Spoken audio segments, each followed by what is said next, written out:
Season 10ರ ನಿರೂಪಣೆಯನ್ನ ಮಾಡಲಿದ್ದಾರಾ ರಿಷಬ್ ಶೆಟ್ಟಿ. ಕಿಚ್ಚ ಸುದೀಪ್ ಬದಲು ರಿಷಬ್ ಶೆಟ್ಟಿ ಬಿಗ್ ಬಾಸ್ ಹೊಸ ಸೀಸನ್ ನಿರೂಪಣೆ. ಎಸ್, ಬಾಲಿವುಡ್ನಲ್ಲಿ Salman Khan big boss show ನಿರೂಪಣೆ ಮಾಡಿ ಗಮನ ಸೆಳೆದ್ರು. ಆದರೆ ಸಲ್ಲುನ ಮೀರಿಸುವಂತೆ ಹೋಸ್ಟ್ ಆಗಿ ಗೆದ್ದವರು ಕಿಚ್ಚ ಸುದೀಪ್.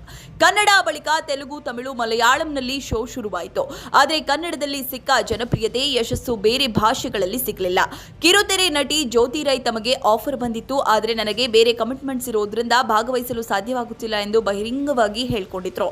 ಇದೀಗ ಸ್ಪರ್ಧಿಗಳು ಬಿಟ್ರೆ ಈ ಬಾರಿ ಶೋ ನಿರೂಪಣೆ ಮಾಡುವುದು ಯಾರು ಎನ್ನುವ ಚರ್ಚೆ ಶುರುವಾಗಿದೆ. ಅರೆ, ಕಿಚ್ಚ ಸುದೀಪ್ ಅಲ್ವೇ, ಅದರಲ್ಲಿ ಚರ್ಚೆ ಮಾಡಲು ಏನಿದೆ ಅಂತ ಕೆಲವರು ಕೇಳಬಹುದು. ಆದರೆ ಕನ್ನಡದಲ್ಲಿ ಸುದೀಪ್ ಬದಲು ರಿಷಬ್ ಶೆಟ್ಟಿ ಶೋ ನಡೆಸಿಕೊಡ್ತಾರೆ ಎನ್ನುವ ಗುಸುಗುಸು ಶುರುವಾಗಿದೆ. ಈ ಬಾರಿ ಸುದೀಪ್ ಶೋ ನಿರೂಪಣೆಯಿಂದ ಹಿಂದೆ ಸರಿದಿದ್ದಾರೆ. ಹಾಗಾಗಿ ರಿಷಬ್ ಶೆಟ್ಟಿ ಅಥವಾ ರಮೇಶ್ ಅರವಿಂದ್ ನಿರೂಪಕರಾಗಬಹುದು ಎನ್ನುವ ಚರ್ಚೆ ಸೋಷಿಯಲ್ ಮೀಡಿಯಾದಲ್ಲಿ ಶುರುವಾಗಿದೆ. ಇದು ಅಭಿಮಾನಿಗಳ ಬೇಸರಕ್ಕೂ ಕಾರಣವಾಗಿದೆ. ಆದರೆ ಕಲರ್ಸ್ ಕನ್ನಡ ಆಪ್ತ ಮೂಲಗಳ ಪ್ರಕಾರ ಇದು ಸತ್ಯಕ್ಕೆ ದೂರವಾದ ಮಾತು.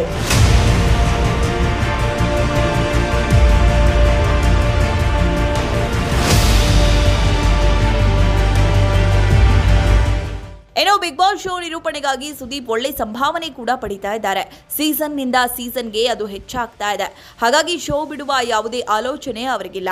ಸದ್ಯ ಮ್ಯಾಕ್ಸ್ ಶೂಟಿಂಗ್ ಮುಗಿದಿದೆ. ಈ ಬಾರಿ ಬಿಗ್ ಬಾಸ್ ಸೀಸನ್ 11 ಮುಗಿಸಿ ಹೊಸ ಸಿನಿಮಾ ಚಿತ್ರೀಕರಣಕ್ಕೆ ಹೋಗುವ ನಿರೀಕ್ಷೆ ಇದೆ. ಮತ್ತೊಂದು ಕಡೆ ರಿಷಬ್ ಶೆಟ್ಟಿ ಕಾಂತಾರ 1 ಚಿತ್ರದಲ್ಲಿ ಮುಳುಗಿದ್ದಾರೆ. ಅವರು ಬಿಗ್ ಬಾಸ್ ಕಡೆ ಮುಖ ಮಾಡುವುದು ಸಾಧ್ಯವೇ ಇಲ್ಲ ಎನ್ನಲಾಗ್ತಾ ಇದೆ.